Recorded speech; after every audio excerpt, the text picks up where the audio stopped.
Nous allons maintenant apprendre comment créer une preuve d'apprentissage. Qu'est-ce que vous avez besoin de faire? C'est en haut à la droite, vous avez le bouton Créer. Cliquez sur ce bouton-là et choisissez Preuve d'apprentissage. Et les preuves d'apprentissage se font exactement comme on avait dans le gradebook.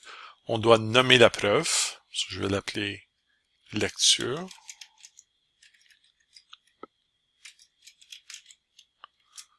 Du roman Anne Frank, disons. Je dois choisir une catégorie. Celui-ci va être un produit. Dépendant à quel niveau vous êtes, si vous êtes à MS6, c'est pas important les points, ça ne nous affecte pas. Si vous êtes en 7 à 12, les points vous affectent. Vous décidez le nombre de points que cette activité va valoir. Je peux changer la date d'échéance. Je clique sur le calendrier. Je peux choisir une différente date si je veux. Après ça, si je veux donner une description de ma tâche ou de ma preuve d'apprentissage, je peux écrire une description sous description. Un nouveau onglet, c'est élèves. Vous avez le choix maintenant de choisir si cette preuve d'apprentissage est pour toute votre classe ou un certain nombre d'élèves.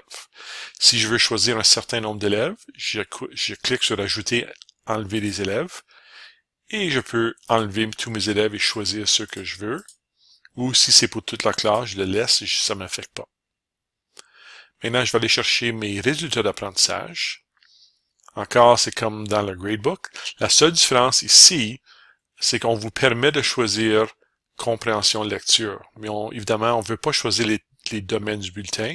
Comme vous pouvez voir par ce symbole ici, cela veut dire que les rases ci-dessous vont nourrir compréhension de lecture. Qui veut dire je ne choisis pas compréhension de lecture, je vais choisir établir des buts, améliore sa compréhension et utilise des stratégies. Je peux choisir de publier immédiatement, publier les scores. Évidemment, à cause du portail du parent, nous allons publier. Ou je peux publier à une date précise, ou un certain nombre de jours avant la date d'échéance, ou à une certaine date d'échéance en choisissant qu'est-ce que je veux. Mais nous autres, on va juste mettre immédiatement. Maintenant, je peux soit sauvegarder et fermer, ou je peux enregistrer. Si je clique sur enregistrer, qu'est-ce que cela va faire? C'est qu'il va créer ma preuve d'apprentissage. Je peux en créer une double si je veux. Je peux doubler cette preuve d'apprentissage et il va créer la même preuve avec un différent nom. Mais j'ai terminé. Je vais cliquer sur sauvegarder et fermer.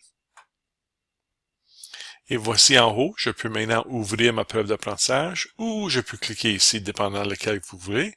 Je vais cliquer sur noter la preuve d'apprentissage. Et voilà, je suis maintenant rendu dans ma preuve d'apprentissage et je suis prêt à noter. Si je suis un enseignant de M à 6, je vais rien mettre dans la première colonne ici.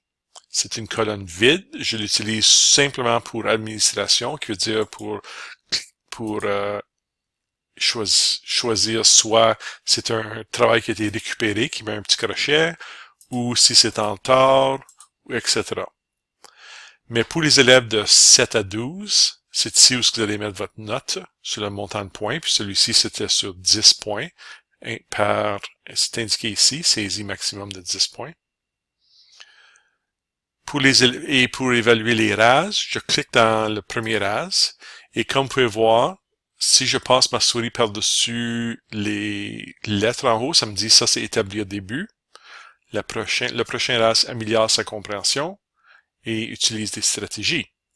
Si je veux avoir plus d'explications ou la description du rase, je clique dans la boîte et je vais ici puis je dis montre plus. Et voilà, il va me dire que la description de ce rase-ci, c'est l'élève, c'est ici en gras, l'élève établit des buts en matière de lecture. Si je clique sur la prochaine, il va changer. C'est l'élève réfléchit sur les propres forces et ses besoins.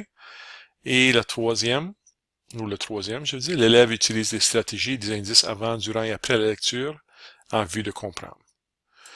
Mais je veux ajouter mes notes. Je peux soit utiliser l'outil à la droite qui me permet de cliquer sur 4 ou je peux utiliser mon clavier, évidemment, comme toujours.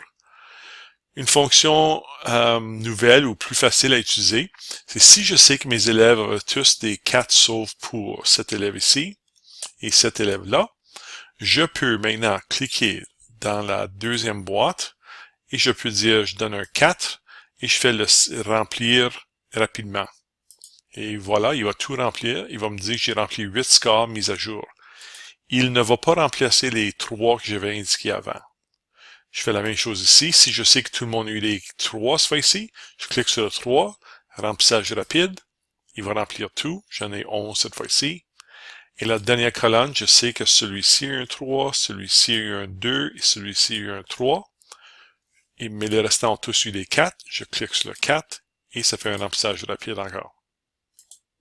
Et voilà comment remplir vos résultats pour vos résultats d'apprentissage. Et si je suis en 7 et 8, comme j'ai indiqué, c'est ici où je vais noter combien de points que je vais lui donner. Si l'élève a eu 8 sur 10, je vais lui donner un 8, etc., etc., etc. Voilà comment on crée une preuve et on note notre preuve.